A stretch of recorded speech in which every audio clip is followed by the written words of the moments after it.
Saya berasal dari pedalaman Papua, ajari saya membaca. Saya tidak tahu bagaimana caranya, tidak ada orang yang mengajari saya. Banyak teman-teman saya yang dari kota, kadang saya rasa minder, kadang saya berpikir bahwa saya berbeda dengan teman-teman saya. Apakah mungkin saya bisa berkuliah? Saya bisa melanjutkan perkuliahan saya seperti teman-teman saya.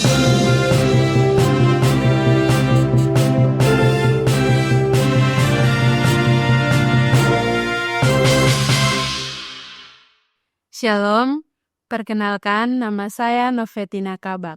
Saya adalah seorang mahasiswa di salah satu universitas swasta di Sulawesi Utara.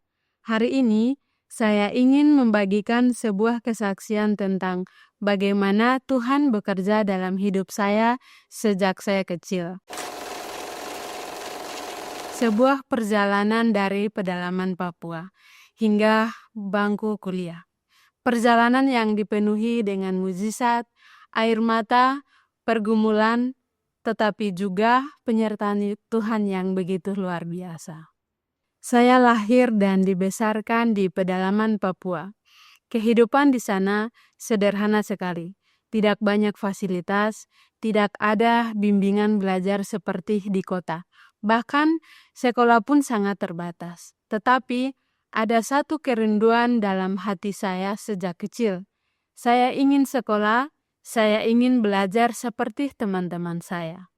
Suatu hari, pada tahun 2012 sampai 2013, datanglah seorang relawan. Dia berkata kepada saya seperti ini, "Kamu harus bisa membaca, supaya saya membawa kamu bersekolah di kota." Kalimat ini sederhana, tetapi seperti petir yang menyambar hati saya. Saya ingin sekali ikut dia, saya ingin sekali bersekolah. Tetapi kenyataannya, saya belum bisa membaca sama sekali. Di pedalaman, saya belum mendapat kesempatan seperti teman-teman lain yang ada di kota. Dan sejak hari itu, saya mulai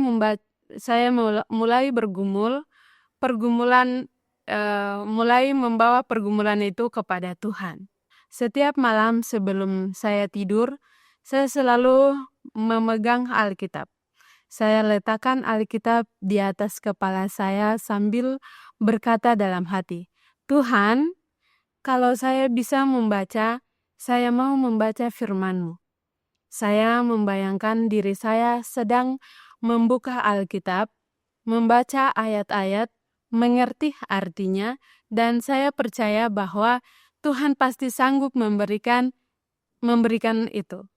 Hal yang mungkin terasa aneh bagi orang lain, tetapi bagi saya itu adalah bentuk iman seorang anak kecil seperti saya, yang hanya tahu satu hal, bahwa Tuhan sanggup. Pada malam hari, tepat jam 12, saya keluar dari rumah, lalu di bawah langit Papua yang gelap, saya berdoa kepada Tuhan. "Tuhan, ajari saya membaca, supaya saya bisa bersekolah." Saya tidak tahu bagaimana caranya, tidak ada guru khusus untuk saya, tidak ada buku latihan seperti teman-teman lain, seperti teman-teman saya yang ada di kota. Tidak ada orang yang mengajari saya. Tetapi, saya tetap berdoa setiap malam. Saya berdoa kepada Tuhan, saya tetap meletakkan Alkitab di atas kepala saya, dan mukjizat pun terjadi. Saya tidak tahu bagaimana prosesnya, saya tidak mengerti bagaimana itu bisa terjadi, tetapi satu hari saya sadar bahwa saya bisa membaca. Saya mulai bisa membaca Alkitab yang setiap malam saya letakkan di atas kepala saya. Firman Tuhan yang saya rindukan, yang saya selalu rindu untuk membaca dan mengerti. Sedikit demi sedikit saya bisa membaca dan saya juga bisa mengerti. Bagi banyak orang, mungkin belajar membaca adalah hal biasa. Tetapi bagi saya, itu adalah mujizat pertama yang Tuhan berikan kepada saya.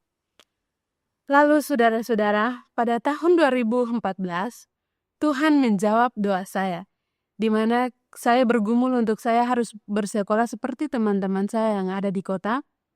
Dan luar biasanya, saya diizinkan Tuhan untuk bersekolah di kota.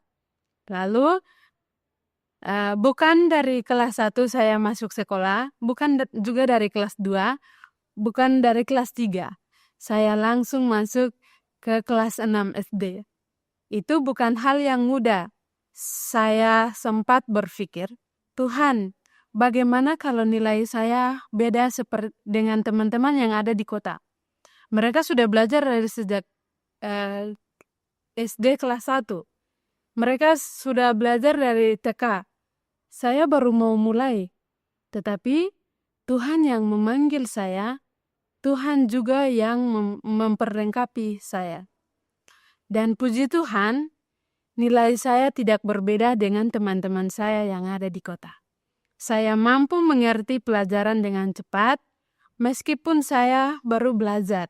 Saya menyesuaikan dengan teman-teman saya yang ada di kota.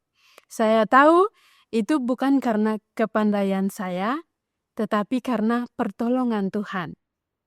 Ketika saya melanjutkan ke SMP dan SMA, tekanan itu semakin besar. Saya berasal dari pedalaman Papua. Banyak teman-teman saya yang dari kota. Kadang saya rasa minder, kadang saya berpikir bahwa saya berbeda dengan teman-teman saya. Tetapi setiap saya mulai takut, saya kembali teringat Tuhan yang memulai perjalanan ini, pasti Tuhan yang akan menyelesaikannya. Dan benar, setiap akhir semester, dari SMP hingga SMA, saya selalu mendapatkan peringkat 1. Saya sendiri tidak percaya bagaimana mungkin seseorang yang dulu tidak bisa membaca, yang belajar membaca hanya dari kerinduan untuk membaca Alkitab, bisa mendapatkan peringkat 1 seperti teman-teman yang ada di kota. Hanya satu jawabannya.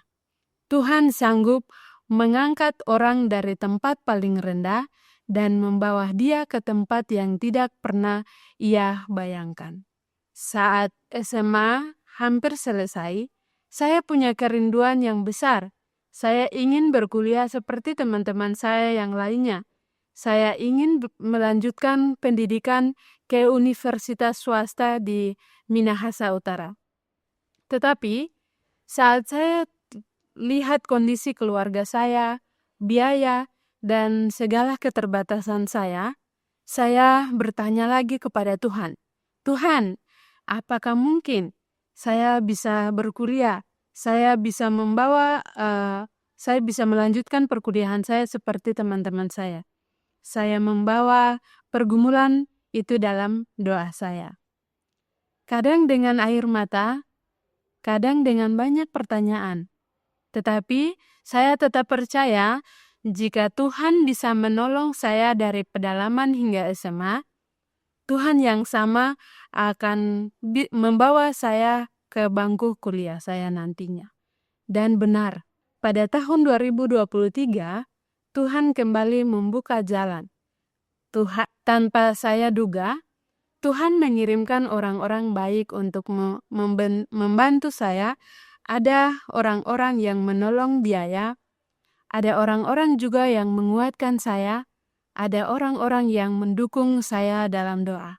Bahkan lebih dari itu, saya mendapat beasiswa dari universitas tempat saya berkuliah saat ini. Ini bukan hasil kekuatan saya. Ini bukan hasil kepandaian saya. Dan ini adalah kasih karunia Tuhan.